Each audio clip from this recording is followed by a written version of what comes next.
Thank you very much, everybody. What a great song that is, but we'll cut it a little short because we have some business to discuss. What a group of smart ones we have in front of me today. That's about as good as it comes. Up here, the brain power, the greatest power of them all, the brain power. Well, I'm thrilled to be here with so many tech leaders and luminaries as we take historic action to reassert the future which belongs to America, always has belonged to America. We just lost sight of it on occasion. And I just want to start by stating that we've just concluded our big trade deal with Japan and numerous other countries in addition, as you know. But on the Japan deal, because it was literally just signed, letter was just signed, it gives us a sort of signing bonus. So I'll bring it into sports talk, a signing bonus. Like you have signing bonuses too, I understand. Getting a lot of money, 100 million, that's not bad. But that's not as good as the signing bonus we got. We got a $550 billion signing bonus for the country. And we had the tariff at 25%. As you know, we had a tariff at 25%. And these are great people that we negotiated with, but we agreed to reduce it to 15 based on the fact that Japan has agreed for the first time ever to open up its country to trade so that all of our American businesses and business geniuses, including many in this room, can go out and do business openly and freely in Japan, a very rich and prosperous and profitable and wonderful country, frankly. And we will pay a zero tariff as we do business in Japan. So we're paying zero, they're paying 15. We're getting $550 billion. And to be exact, it's 90% of that, but we control the whole lot of it. And it's really been great. And they're very happy, and their stock market went up, and our stock market went up, and that's supposed to be the way it is. Ours went way up, and theirs went up. And we've made numerous other deals like that. But the opening up of a country is very important to us. We have numerous countries that have opened their doors, just made some incredible transactions, but we're going to have a very, very simple tariff for some of the countries. We have so many countries, you can't negotiate deals with everyone, so we'll have a straight, simple tariff of anywhere between 15 and 50%. A couple we have 15 because we haven't been getting along with those countries too well, so we just say, let's pay 50, and that's the way it is. But remember, we get countries that were closed, always closed. Everyone in this room would never remember any of them to be open. We've offered such a deal to the European Union where we're in serious negotiations, and if they agree to open up the union to American businesses, then we will let them pay a lower tariff. So the tariff is very important, but the opening of a country, I think, can be more important if our businesses do the job that they're supposed to be doing. Such openings are worthy of many points in tariffs, and they're a good thing, not only for, as an example, Japan or Europe, but certainly a great thing for America because it allows our businesses to go out and fairly compete and do really well if they compete properly, like the people that I know. Everyone in this room practically I know has competed very successfully. I haven't seen any, and I know the losers just like I know the winners. I tell you, I don't see any of the losers here. But now if some of the countries that pay 25% or more on autos complain, remember that Japan was willing to pay upfront the $550 billion for that privilege of negotiating with the United States of America. We also made a deal yesterday with the Philippines and Indonesia, which in both cases will be opening up their country. And we're in the process of completing our deal with China. And as you know, the UK, we made a deal. It was a very good deal for everybody. Everybody's happy. It's always nice when everybody can be happy. But mostly we'll be charging straight tariffs to most of the rest of the world because we have over 200 countries. People don't realize that's a lot of deals. Even if you're like me, a deal junkie, that's a lot of deals. That would be too much for anybody. Ooh. How did we do with this country that I never heard of? We got a lot of deals cooking, but America is taking in hundreds of billions of dollars like it never has before. Investments into our country at the highest point ever in history, and we've just really been opened up for business for 3 of the 6 months. The first couple of months, we got ourselves all set, done a great job with our military, as you know. You saw that 2 weeks ago when you saw the way those incredible B-2s flew into Iran and took out an entire nuclear potential deadly force. But I want to thank some of the incredible people that I see before me, including White House AI czar David Sachs. He's been great for organizing this very important summit, and especially for putting it in D.C., where it's a little bit easier. I don't know if it's easy for you, but it's a hell of a lot easier for me. Along with his colleagues at the All In podcast, which is very good. I did that podcast a year and a half ago, and I said, this is something, it was pretty new, pretty raw. Everybody I knew saw that podcast. I said, well, he's got something pretty good. Who is that guy? He's a smart guy, by the way. I think if I ever get in, which at the time people were saying I had a shot, not as good a shot as it turned out. We won in numbers that nobody believes. We won every swing state. We won by millions and millions of votes, winning the popular vote. We won with the districts, as they would call them, 2,750 to 505. And that's why the map is almost completely red, except for a couple of little blue areas on each side of it. But it was a great experience, frankly, for me. And hopefully it's a great experience and been a great experience for our country, because they're saying we had the greatest 6 months that a president has ever had, the opening 6 months. And I'm not even sure, maybe 6 months. I'm not sure it's the opening, but let's call it the opening 6 months. It sounds a little bit nicer. I want to also say hello and thank to Chamath and his wonderful wife, Nat. Thank you very much for being here. Thank you very much. It was great seeing you again. Great couple. David Friedberg and even, as we know, Jason Calacanis. I say even. Thank you, Jason. Thank you, Jason. I appreciate that. Yeah, he's a good person. Thanks as well to the Hill and Valley Forum and our future Undersecretary of State, Jacob Hellberg. Good work. Good. Stand up, Jason. Good. I met him a year and a half ago, and I was very impressed. I said, let's bring him in. We bring in a lot of smart people. And David's been unbelievable as the job he's doing. Along with Secretaries Doug Burgum, who's been incredible. Doug? Thank you. Thank you, Doug. Great job. He's producing low-cost energy. We're down to $64. I want to get it down a little bit further if we can. I don't know if the oil companies love that or not, but we want to have very inexpensive electricity so that you can power up the plants, because you need more electricity than any human beings ever in the history of the world. When I heard what you really need, I said, you got to be kidding. Double what we produce right now for everything, right?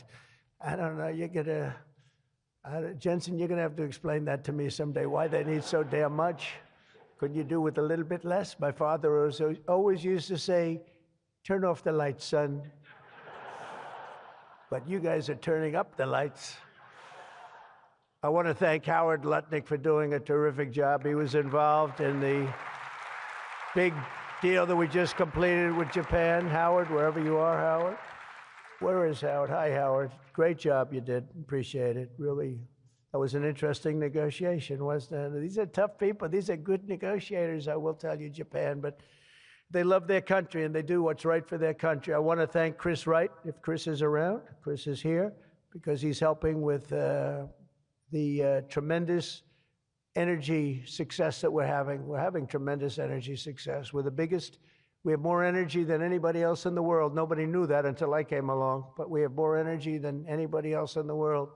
We're making incredible deals on energy, including deals in Alaska. Well, we that's the mother lode, that's the big one, and we're making deals with various Asian countries that need it, and it's actually hard to believe, you don't think of it, but Asia is very close to Alaska, relatively speaking. It's not the closest, but it is pretty much the closest when it comes to oil and gas and energy, and we're making some incredible deals, and I want to thank Chris. Chris is fantastic, works in partnership really with this gentleman who's the head of all of, you've got the land and he's got the energy, right? But they formed a great partnership, Doug. So that's one of the greatest partnerships I've seen in a long time. They work hand in hand and they have done a great job. Administrators, Kelly Loeffler, I think, is here. Kelly, thank you very much. Hi, Kelly. Thank Kelly. And probably the most important man in the room, and I say it in all sincerity, more important than Doug and Chris and all that energy they're producing. He's a man that produces fast permits on the environmental impact statements. He gets them done. I said, Lee, you have 1 week for nuclear, and you have a couple of days for oil and gas, okay, for the approvals. And we kid, but you know, he really is. He's knocking them out fast. He's knocked out a lot. A lot of you guys have started your plants already, and you've already had your approvals. So where's Lee Zeldin? Is he here? He is so great. This guy, he is so great. That's why he has a slightly better seat than I gave to Doug, you see? Nah, he's doing a fantastic job in a lot of ways, but he's doing a great job, and he's getting fast permits, and safe and good and everything else, but he's moving them along rapidly, already given some.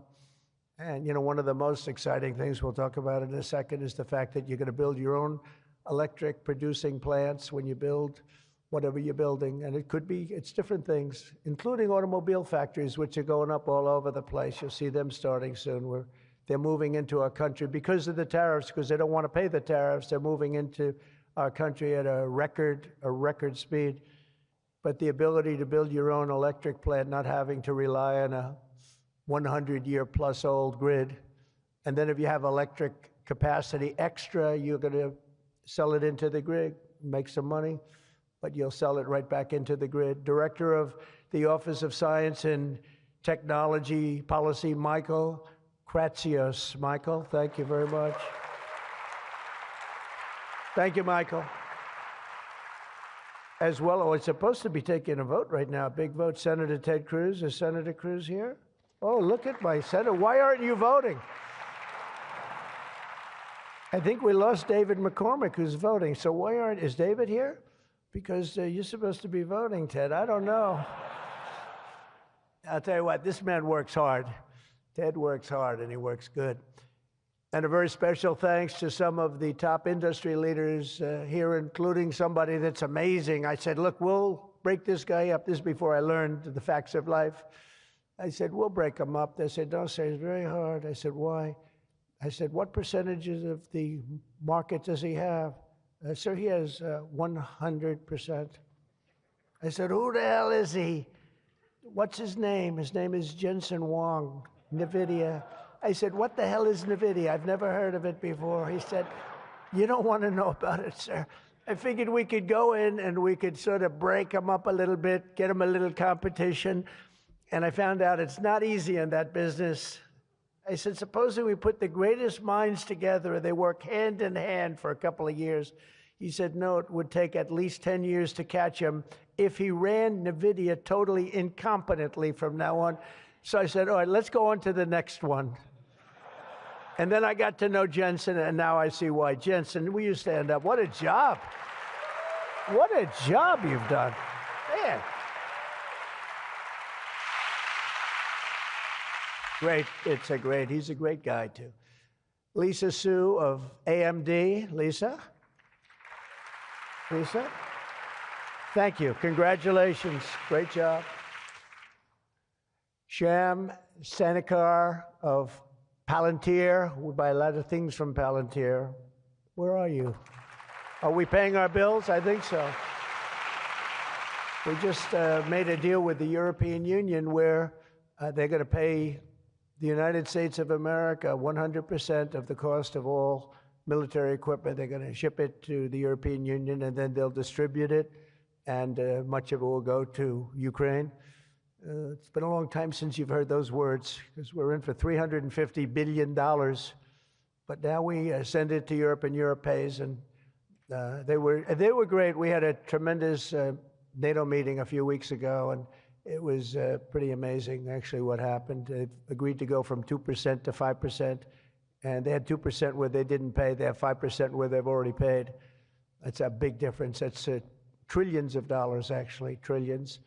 But they're going to spend that money in the United States with our defense companies, and we're going to send it to them, and they'll distribute the equipment that we send. So that's the way it should have been 3 years ago, frankly. And Jeff Sprecher, the other half of that incredible family, is he here? Is he here?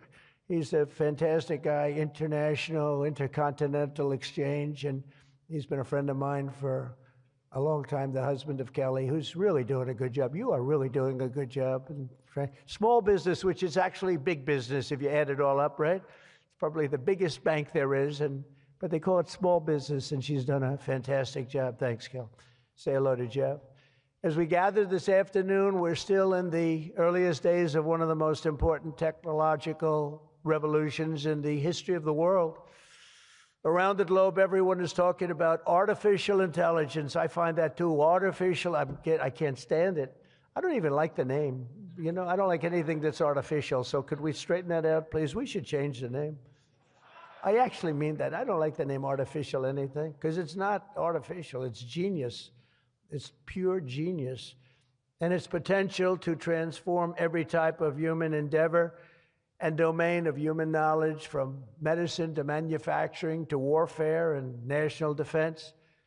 Whether we like it or not, we're suddenly engaged in a fast-paced competition to build and define this groundbreaking technology that will determine so much about the future of civilization itself, because of the genius and creativity of Silicon Valley. And it is incredible, incredible genius. Without question, the most brilliant place anywhere on earth. America is the country that started the AI race. And as President of the United States, I'm here today to declare that America is going to win it. We're going to work hard. We're going to win it.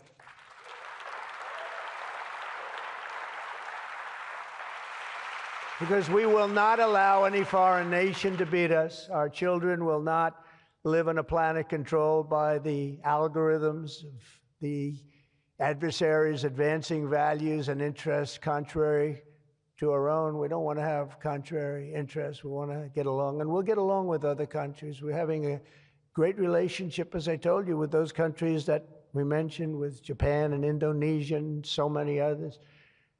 The European Union, we're getting along. We're getting along very well with China. A lot of respect for President Xi. We have a great relationship, and we'll see how it all works out. But we're getting along with countries it's really been pretty amazing, I will say that, and it's a good thing. It's a good thing, not a bad thing. So from this day forward, it'll be a policy of the United States to do whatever it takes to lead the world in artificial intelligence, such an important thing happening. This is really something that nobody expected. It just popped out of the air, and here we are. But we will defend our nation, our values, our future, and our freedom, and it will be really great. But what we really need to be successful is a very simple phrase called common sense, and that begins with a common sense application of artificial and intellectual property rules. It's so important. You can't be expected to have a successful AI program when every single article, book, or anything else that you've read or studied, you're supposed to pay for. Gee, I read a book, I'm supposed to pay somebody. And you know, we appreciate that, but you just can't do it because it's not doable. And if you're going to try and do that, you're not going to have a successful program. I think most of the people in the room know what I mean.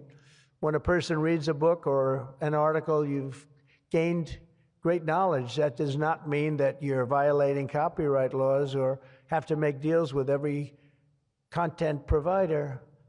And that's a big thing that you're working on right now, I know, but you just can't do it. China's not doing it, and if you're going to be beating China, and right now we're leading China very substantially in AI, very, very substantially, and nobody's seen the amount of work that's going to be bursting upon the scene, but you have to be able to play by the same set of rules. So when you have something, when you read something, and when it goes into this vast intelligence machine, we'll call it, you cannot expect to every single time say, oh, let's pay this one that much, let's pay this one. It just doesn't work that way. Of course, you can't copy or plagiarize an article, but if you read an article and learn from it, we have to allow AI to use that pool of knowledge without going through the complexity of contract negotiations, of which there would be thousands for every time we use AI. We also have to have a single federal standard, not 50 different states regulating this industry of the future. And some people would say, gee, that's an unpopular thing to say. I was told before I got up here, this is an unpopular thing because some people, they don't want that. But I want you to be successful. And you can't have one state holding you up. You can't have 3 or 4 states holding you up. You can't have a state with standards that are so high that it's going to hold you up. You have to have a federal rule and regulation. Hopefully you'll have the right guy in this position that's going to supplant the states. If you are operating under 50 different sets of state laws, the most restrictive state of all will be the one that rules. So you could have a state run by a crazy governor, a governor that hates you, a governor that's not smart, or maybe a governor that's very smart, but decides that he doesn't like the industry and he can put you out of business because you're going to have to go to that lowest common denominator. We need one common sense federal standard that supersedes all states, supersedes everybody, so you don't end up in litigation with 43 states at one time. You got to go litigation free. It's the only way. And we also have to watch Europe, Asia, and all foreign countries so that they don't make rules and regulations that likewise make it impossible for you to do business, and where you'd have to make everything in AI cater to them, because again, you'd have to cater to the toughest country or to the toughest state. You can't do that because it would ruin it. I just terminated all of the, as an example, California car emissions rules, which were a disaster. It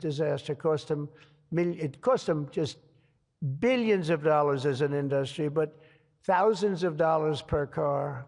The emission rule standard, because they were making the production of an automobile almost impossible and at a tremendously higher cost, much more expensive than it should cost, for very little gain, for actually, in my opinion, negative gain. The automobile was worse.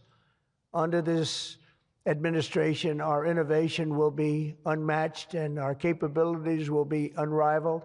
And with the help of many of the people in this room, America's ultimate triumph will be absolutely unstoppable. We will be unstoppable as a nation.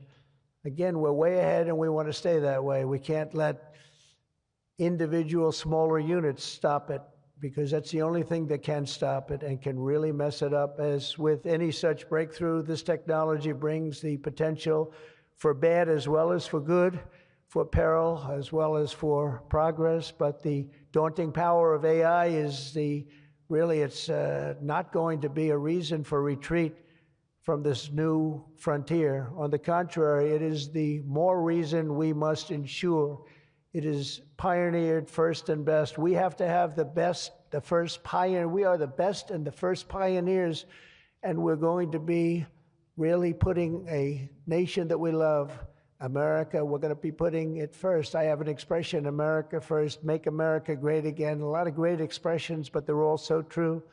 We're going to make America great again. We're going to make this industry absolutely the top, because right now it's a beautiful baby that's born. We have to grow that baby and let that baby thrive. We can't stop it. We can't stop it with politics. We can't stop it with foolish rules and even stupid rules. At the same time, we want to have rules, but they have to be smart. They have to be brilliant. They have to be more brilliant than even the technology itself. Surely there will be challenges on the path ahead, but together we will meet them and transcend them all. We are Americans, and we are Americans first. I have a couple of people I know that don't happen to be from here, but I wish you a lot of luck anyway. I was looking at 3 people that are not Americans, but they're very good people. Please treat them nicely. But we do not shrink from the future or cower in the face of uncertainty. We dominate the future. We conquer new frontiers, and we control our own fate. And we determine, by doing that, our own destiny. Winning this competition will be a test of our capacities unlike anything since the dawn of the space age. I believe that. It's hard to believe as the president, the amount of enthusiasm for this one industry. I mean, I can talk about cars where we're doing incredibly well. We have car companies moving in all the time, but I talk about other industries. Everybody's saying this is going to dominate the world. It's going to dominate every industry that ever conceived. I don't know if that's true. I don't know if it's true, but I can tell you that a lot of very brilliant people think it is true. It'll dominate everything. It will challenge us to marshal all of our strength and flex the muscles of American ingenuity and resolve like probably never before. It will require us to blast through obsolete systems, cut through thickets of regulation. We've got to get rid of some of the regulation, but we want good regulation and rebuild the industrial bedrock of our country. And perhaps most importantly, winning the AI race will demand a new spirit of patriotism and national loyalty in Silicon Valley and long beyond Silicon Valley.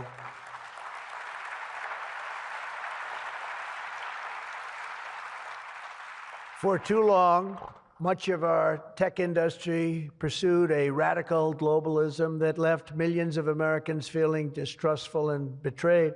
And you know that. Everybody knows that. Everybody in this room certainly does. Many of our largest tech companies have reaped the blessings of American freedom while building their factories in China, hiring workers in India, and slashing profits in Ireland. You know that? All the while dismissing and even censoring their fellow citizens right here at home. Under President Trump, those days are over. We need U.S. technology companies to be all in for America. We want you to put America first. You have to do that. That's all we ask. That's all we ask. To partner with our tech geniuses in achieving this vision, today we're releasing the White House AI Action Plan. Big stuff. We're signing it right after this. In fact, I see it sitting right there. Maybe I should just sign it right now. Who the hell has to make the rest of this speech, right? But here are the pillars of the strategy. First, my administration will use every tool at our disposal to ensure that the United States can build and maintain the largest, most powerful, and most advanced AI infrastructure anywhere on the planet. America needs new data centers, new semiconductor and chip manufacturing facilities, new power plants and transmission lines. And under my leadership, we're going to get that job done, and it's going to be done with certainty and with environmental protection and all of the things that we have to do to get it done properly. Virtually all of these large capital investments can be and should be made by the private sector. And they want to do that. They just want to be able to do it.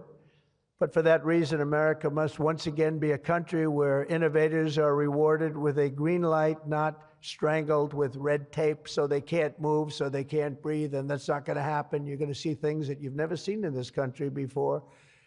So often, and I've been watching for many years, I've watched regulation. I've been a victim of regulation. A zone change that takes 6 years for a building in Manhattan or whatever, but I was good at zone changes, but it took a long time. By the time you got the zoning, the market changed. You didn't want to build the building. You say, well, but in some cases that made you lucky, didn't it? Huh? In some, not too many people understand that in this room, but in some cases, waiting for that approval as the market collapsed was a good thing, not a bad thing.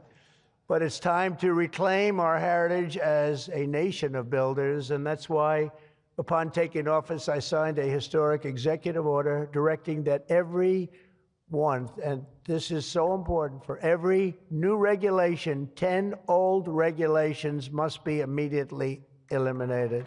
So we have old regulations that clog up the books that don't even mean anything anymore. You know, in my first term, I had more regulation cuts than any president in history times 4, and that included 2-term presidents where you're talking about 8 years. We had more than any other president, and I think we may even top it this year. We may very well be able to top it during this period of time, because you're really, you are a regulation-prone group, and we're looking to get those regulations out of your way so you can use your genius. Earlier this month, we also enacted the largest tax cuts in American history when I signed the One Big Beautiful Bill into law. And I think the most important thing in the whole tax cut, in terms of pure economics, and I think one of the reasons that my first, we had the most successful economy in history during my first term, and I think this is going to blow it away. So far it is, and I think this is going to blow it away. But the reason we had was I had expensing at 100%. And what we did is we included 100% in this bill, expensing for all capital expenditures, including investments in factories and equipment and structure. Structure wasn't included last time, so even structure, and you're able to write it all off immediately. That's the biggest thing. Not 38 years, not 42 years. You're able to write it all off immediately. And this time, we've made it for 10 years, not for 1 year. We've made it for 10 years, so you have a much longer period, but I'd say get out and take advantage of it. I think that's one of the reasons that we had such an incredible success with the first tax cuts. And one of the things that this bill does is it extends the first tax cuts and makes them permanent. And in addition to that, we were granted other taxes, like no tax on tips, no tax on Social Security, no tax on overtime. A lot of great things. One of the things that I mentioned, not so pertinent here, but if you're in the automobile business, it's pertinent. I said, why is it that people like us always are looking for expenses and deductions, and people that buy automobiles that really have to go out and borrow money to buy a car, why aren't they allowed to deduct the interest on their loan to buy a car from their income tax? And we got it approved. We got it approved. And that is such a big thing. And I think that's going to be such a big thing for the automobile industry. We're going to be making more cars. Within a few years, we're going to be making more cars than we made in the very beginning, in the super prime. We lost almost 50% of our automobile business to Mexico, Canada, and various other places, as you know, in Europe and in Asia. And now we're getting it back. We're getting it back in record numbers. And I think we're going to be topping any amount. In a few years, we'll be making more automobiles than we've ever made in the history of our country, including what I call prime time. My administration is also pursuing a future of all-out American energy dominance. And on day one, I terminated the Green New Scam. You know what that was? You were all victims to it. Perhaps the second or third greatest scam in the history of our country. I would say the first was Russia, Russia, Russia. And we had a couple of others too. But the Green New Scam was one of the greatest. It's so ridiculous what they've made you do. The carbon footprint. They talked about the carbon footprint, and then Obama hops onto a 747 Air Force One and flies to Hawaii to play a round of golf and comes back. What about the carbon footprint?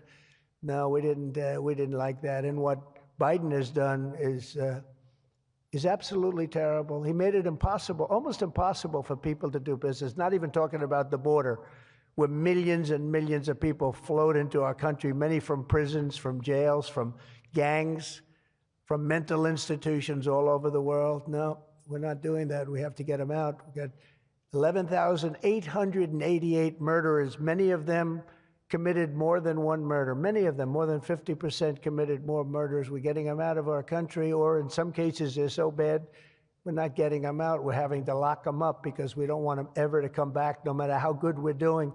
Last month, you probably read, we had 0 people enter our country illegally.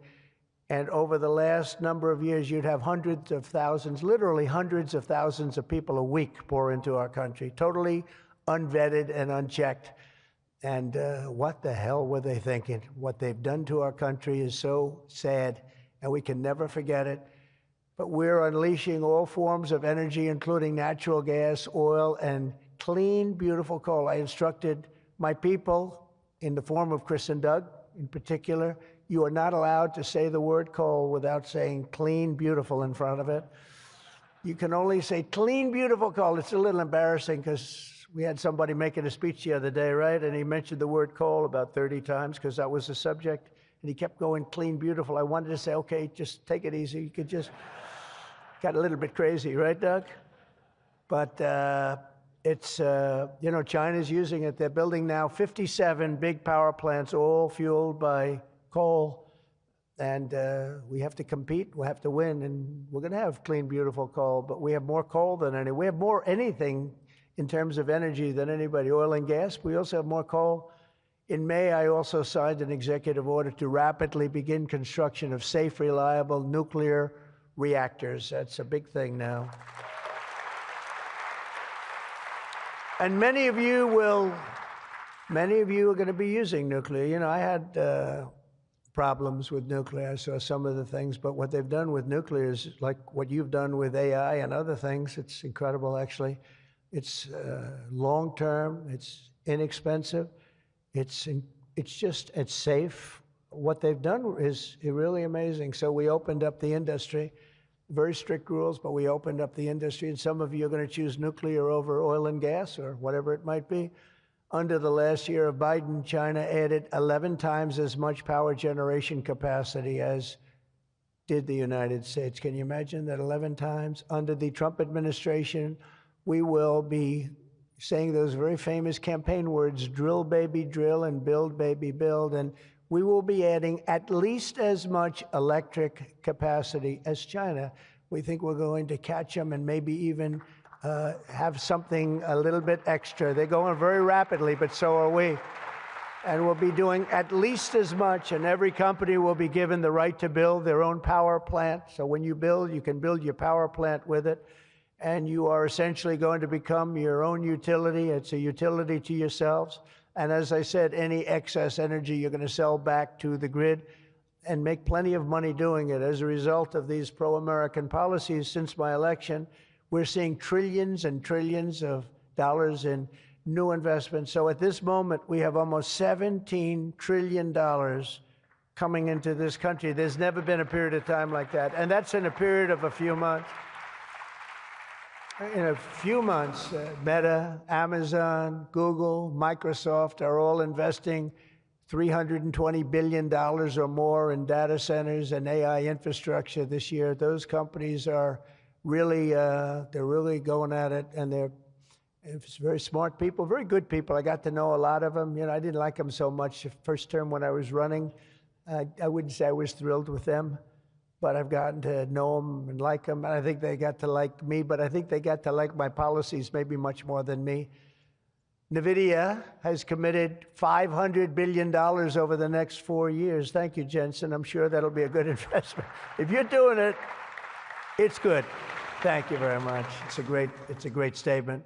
Last week, I was in Pennsylvania as 20 companies announced $92 billion with David McCormick, senator, great guy from Pennsylvania. $92 billion in energy and data center projects, including what will soon be the largest natural gas power plant anywhere in North America. They're going to town. It's already under construction, the largest in North America by far. For decades, we had leaders who spent their time focused on building up foreign nations. Under the Trump administration, we are going to have leaders who are going to build up our nation. This colossal investment in AI infrastructure and many other industries, for that matter, such as automobiles and so many other things, will also create thousands and thousands of great-paying jobs, the kind of jobs we want, including lots of blue-collar jobs. And you know, our numbers are very good right now, but wait till you see these numbers in 2 years from now. It will mean higher wages and more opportunity for millions of energy workers, HVAC technicians, engineers, electricians, and the hardworking citizens who make our country run. These are great people that make our country actually run.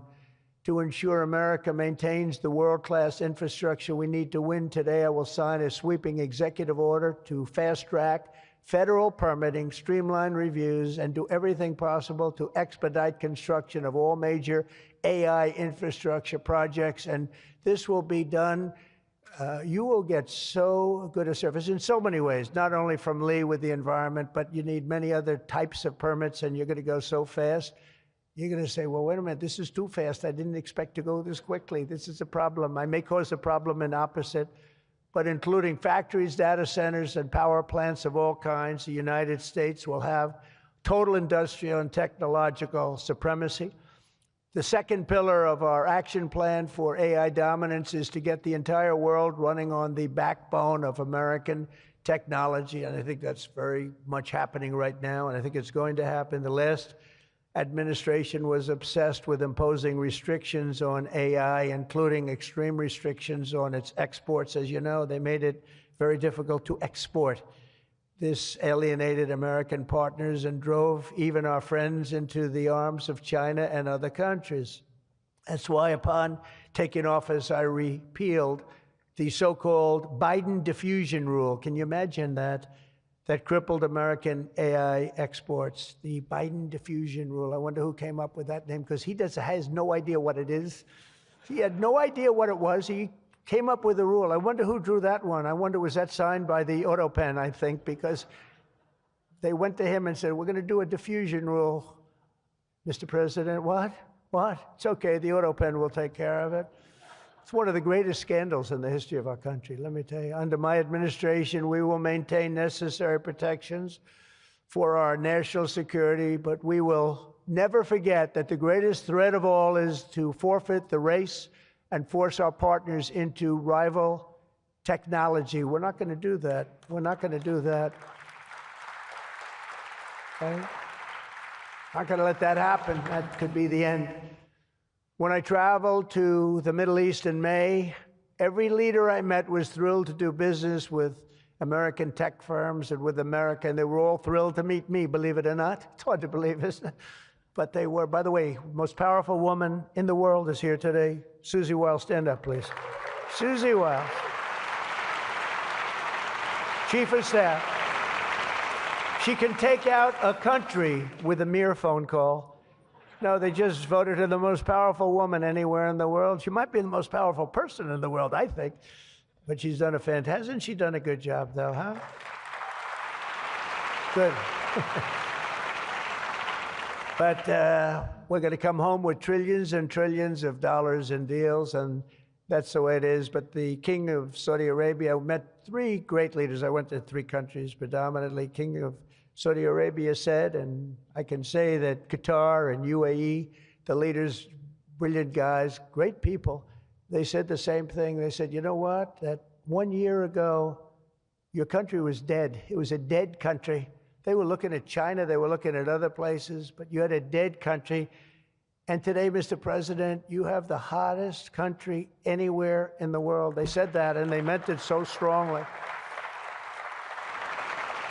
And when I went to NATO 2 weeks ago, where we made the deal where they pay 5% instead of 2%, they said the same exact thing. They said, boy, I tell you what a difference it is. It's a year ago, you people were dead. We didn't think you were going to make it as a country. Today, you're the hottest country in the world. They all said it. All those leaders said it, 30 of them. So today, I'm signing another major executive order that will turn America into an AI export powerhouse. Under this order, Secretary Lutnick and Secretary Marco Rubio's doing a great job as Secretary of State, will work to rapidly expand American AI exports of all kinds, from chips to software to data storage of all kinds. And that's very important. That's going to give you the freedom to do what you want to do. And third, once and for all, we are getting rid of woke. Is that okay? Because I know you had to hire all woke people. I heard you had to hire all woke people under some of these things. How about the chips, where they give you the chip nonsense, where they give you billions of dollars if you only build a chip company?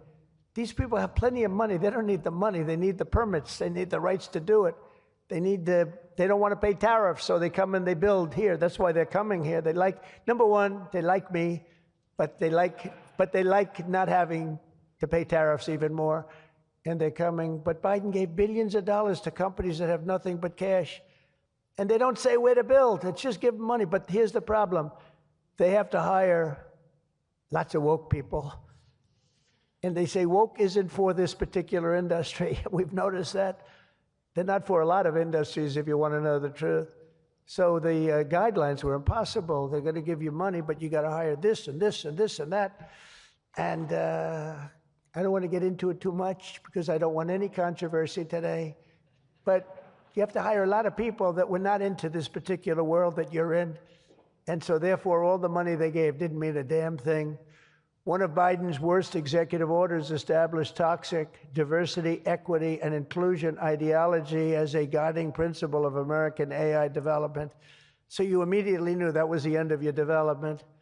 But the American people do not want woke Marxist lunacy in the AI models, and neither do other countries. They don't want it. They don't want anything to do with it. That's why on day one, I very proudly terminated Joe Biden's order on woke AI effective immediately. You don't have any of those crazy rules.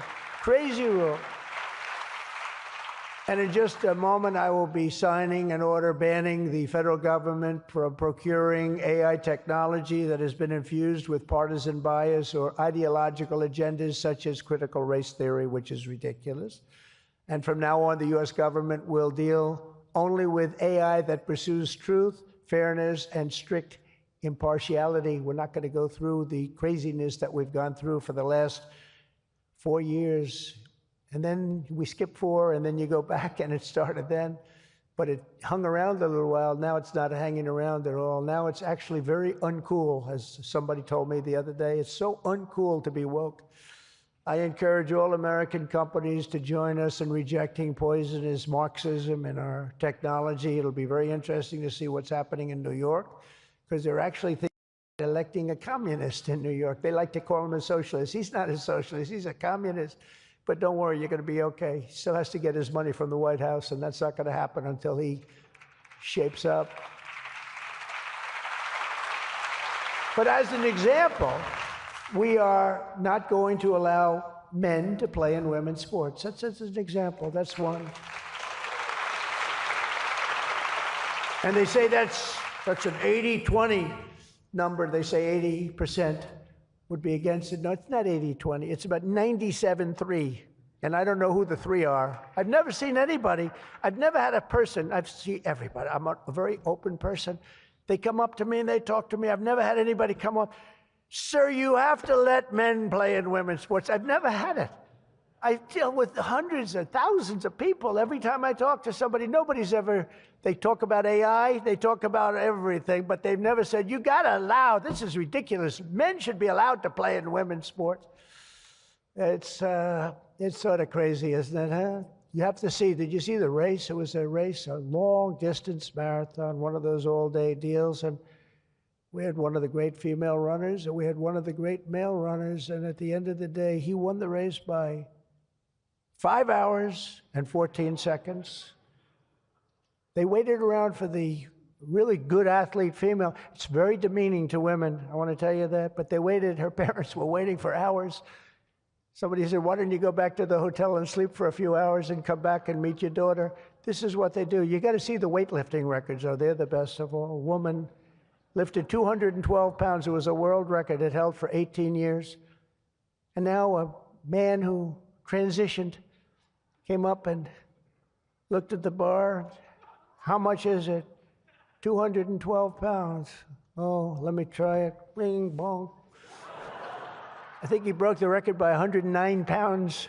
It's going to be a long time. It's going to be a long time before a woman catches that. And these are great athletes and great people, and it's demeaning. And who the hell wants this? We're off of that whole standard, because I just tell you those as examples.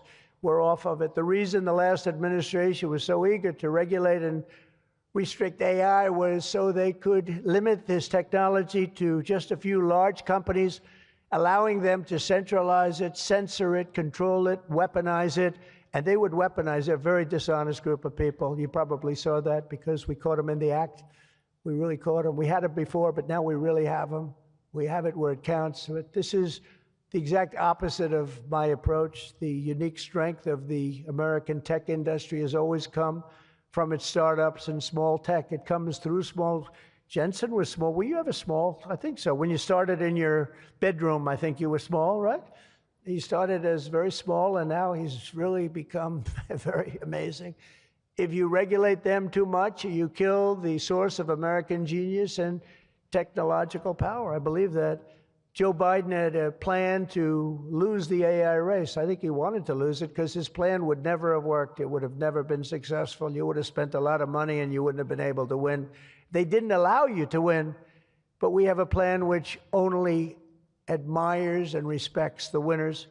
Every citizen should take incredible pride in the inspiring feats of American innovators who are pushing the bounds of human knowledge and achievement.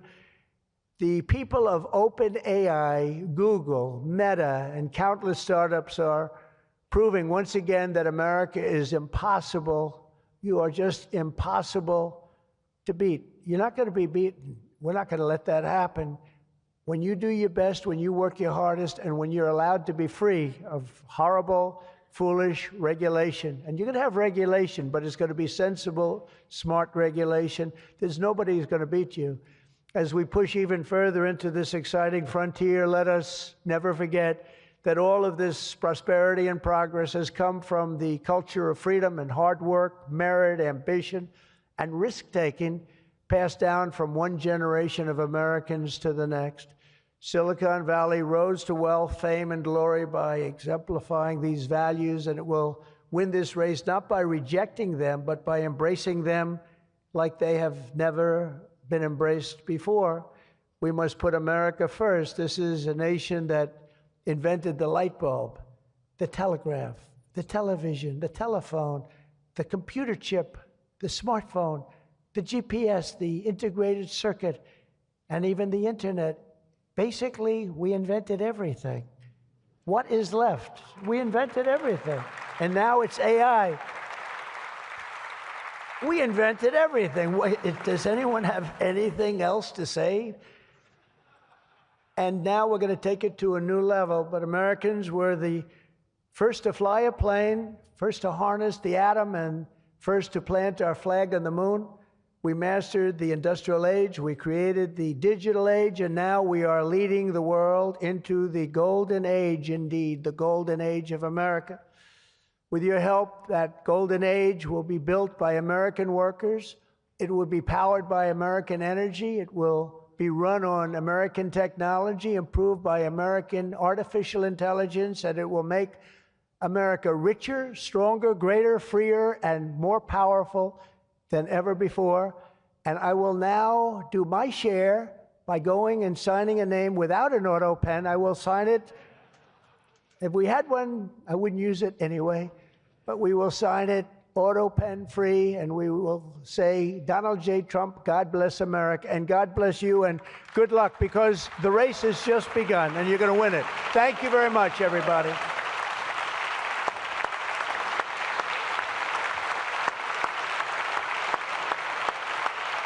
Thank you.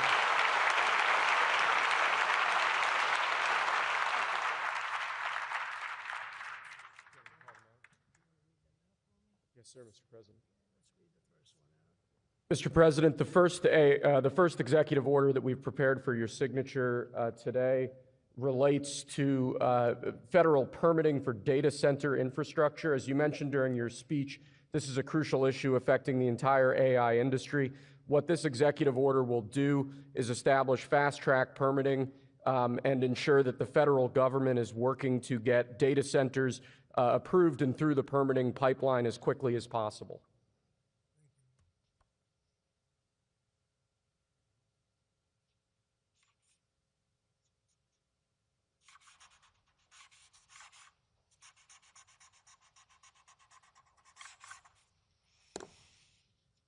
Okay.